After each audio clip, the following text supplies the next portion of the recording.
Hello, I'm Dr. Melanie Dean, and today I would like to talk about the myth of happiness and how to fix it. It's pretty natural for all of us to think that when we get XYZ accomplished, this and that accomplished, then we can relax and be happy.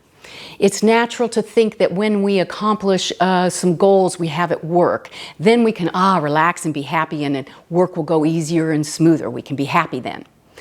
We think perhaps we'll be happy when a difficulty, a challenge that we're dealing with, we're on the other side of it, then we can relax and be happy.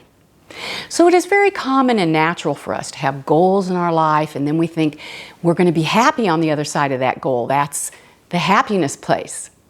Well, that always pushes happiness into the future. If you notice, it's never then present for you in that mindset. And you'll notice that when you get there, when you achieve that moment of happiness, perhaps you've gotten the raise you wanted at work and you're feeling really happy about that. That gives you some financial stability you were really wanting. No sooner do you feel that happiness that then you notice something else that you want to be different. That's a natural way of life. So what's the solution so that you don't have fleeting happiness like that, the happiness that's always yet to come, then you get there and then it doesn't last very long? Fleeting happiness. What's the solution for that? Your solution is contentment with yourself, a core of contentment with yourself. In that contentment with yourself, the situation doesn't matter. You can work your way through the situation. You can still have the goals you have. You can accomplish what you want to accomplish. Feel driven to do the things that you think will bring you happiness, greater happiness, because they will bring you those greater happiness until you then decide there's something else. But that happiness won't be fleeting. Your core contentment with yourself won't be fleeting. When you have difficulties in life, you can deal with the difficulties. Have the sadness, have the upset, have the difficult emotions that maybe bring forth anger or resentment that you have to work through. Yes, you do need to kind of address those, but they do not change your core happiness. So now you would think, okay, a core contentment within myself, I understand the logic of that. And you probably are saying that's not so easy to develop. Well, you're right about that. I'm going to give you a solution in a minute for developing that. But I do want to recognize how difficult it is to create this core contentment within yourself, which is your happiness solution. When you are content within yourself, you can navigate and feel a core of happiness regardless of what's happening in your life. But you have a little tiny part of your brain that is always busy scanning for anything negative that could go wrong. It's a little tiny part of your brain called the amygdala, and its job is to keep you safe. So what happens is that researchers call this the negativity bias, because your amygdala is scanning constantly for any danger out there that could mean your security might be upset, your well-being might be upset, you might not be safe, there might be a dangerous situation. So your amygdala is continually scanning, and it shares information between these little tiny nerves in that part of the brain at 250 miles per hour. So not only is it continually scanning, it is continually, very quickly sending information and assessing whether there's a dangerous situation. So you can't, and most anything, your amygdala, whenever there's conflict, whenever there's difficulty, whenever there's worry or anxiety, your amygdala interprets that as danger, danger. So you have a part of your brain that produces this negativity bias. It's continually seeking out signals for negative, difficult situations. So there's some research also that says you have to really notice 5 times the positive as you land on and are focused on one negative. Now the reason why that is because when your amygdala notices and lands on something that it perceives as dangerous, it shuts off the other mechanism of the amygdala. Well, it lessens it. It doesn't shut it off. It lessens it, which is your happiness processing that lands on things that are safe and you feel content and you feel happy. that part of your amygdala that notices those things lessens, and it takes a whole lot more energy. It takes a lot of noticing of those parts to activate it again and bring it back to the forefront. So you really need to notice 5 times more of those things that are contentment, and you feel safe and you feel content and you feel happy with yourself. 5 times more of those than you notice of the things that your amygdala may perceive as danger. So let's take an example of that. Let's say, for example, that you feel like, okay, when I get X, Y, Z done, when I get all of these tasks done, which means then I can finally relax and I can go home and I can prop up my feet because I've done what I need to do to take care of my job. I've done what I need to do to take care of my family. I'm not at risk or in danger of losing my job because I got done what I needed to get done. So you push the happiness factor to the future. Your amygdala is saying, you better get it done, you better get it done, get it done, get it done, because you might lose your job. There's the fear factor on the amygdala. So what you want to do then is purposefully activate the other part of the amygdala, which is your contentment, your core contentment with yourself. So yes, you still want to get all of those things done that allows you to have the job and keep a secure job that allows you to take care of your family, and you want to put your feet up at the end of the day and relax and feel happy about all that. That's all still true. But in the midst of it, pay attention to core areas of contentment with yourself. You've created this job that's important enough to you to dedicate your time and energy to. You can feel content and happy that you have this job.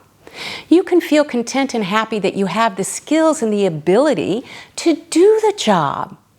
You can feel content and happy that perhaps you also have some creative skills to lend to the job to make it even better.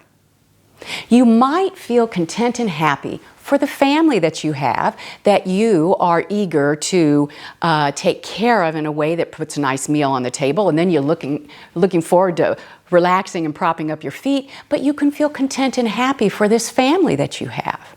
So in the midst of your negativity bias, your amygdala saying, watch out, could be danger, you better get that done or you might lose your job, in the middle of that, you can switch and have that part of your amygdala come up that is content, that feels safe, that feels happy with yourself and who you are as a person. That is your happiness factor at work. It's the fixed for this myth of happiness that always is in the future. So now let's look at an example of a friend of mine, and he's a real estate agent, and we've been friends for a long time, and he would describe himself as a hard worker, and he is a very hard worker. He's driven. He's not unhappy. He would say, I'm not unhappy, but he wouldn't say that he's happy, because there's always something. There is kind of this fear driving him to make the next deal, to make the next thing, the next home sell, to make it happen so that he can have the financial security that he wants, so he can be taking care of his family in the way that he wants to be taking care of his family. So he is always after making something happen. Then he can relax and feel happy. And indeed he does. He closes a deal and he relaxes and he feels happy. And then no sooner does that happen than he's off to something else. So the happiness is very fleeting because he's always driven for something else before he thinks he can be happy. So I asked him to try something that is what I would like you to try to build your core contentment of happiness with yourself. Because when you have that core contentment of happiness with yourself, no matter what you're striving for, no matter what your situation is, you will always have that present for you. So in the case of my friend, I asked him to do one thing every day during his quiet time. And he has quiet time every day, and that was important to him. And he did things to feel clear about what he wanted in his life, and to set his goals, and to pay attention to what felt right to do next to reach his goals. So he was doing great things with his quiet time. And I asked him to add one practice to his quiet time, which was every day to identify one thing that he appreciated and liked about himself. One thing. So I asked him when he did this, because he said, okay, I'll try that. So he tried that for quite a while, and it was interesting. He said, I identified many things, and then I had to kind of start over because I ran out of things. But he identified his appreciation and contentment that he had built this real estate practice where he could sell homes. He loved doing that. So he really identified his contentment with his profession. He identified his contentment with the relationships he built in his family. He had good relationships with his children and with his wife, and so he felt content and happy with himself in that way. He felt content and happy with his involvement with his church, and that was a good thing for him, and he felt like he was giving of himself to other people in a way that worked for him. He really valued his faith. So his faith was important to him, and he felt like it gave him purpose in his life, and he really felt content and happy with that. So he valued many things, and he shared with me that it really did work, that when he felt content within himself, that never evaporated and it never went away, even as he was working towards his goals, even as he was working to deal with a difficult situation and that caused challenges for him. Even he was working for fun goals that he really wanted to achieve. His core happiness was always there. You will notice that as you do this for yourself, every day identifying one thing that you really appreciate about yourself and you like about yourself, you will know that you are a good person that you like. When you like yourself, you can feel content, and when you know yourself, you can feel content even when you are dealing with difficult challenges. So you still have to deal with the challenges. Perhaps you lose a loved one, you feel so much sadness, and you think, how on earth are you saying that I would feel a core contentment while I also feel this terrible sadness and this loss of somebody that you love? Yes, you feel both. Your sadness is real. It's there. It's challenging. Perhaps you also, if you lose a loved one, have fear for what that means for your future. Those are definite, real challenges. And they do not take away your core knowing of yourself, your core contentment with who you are.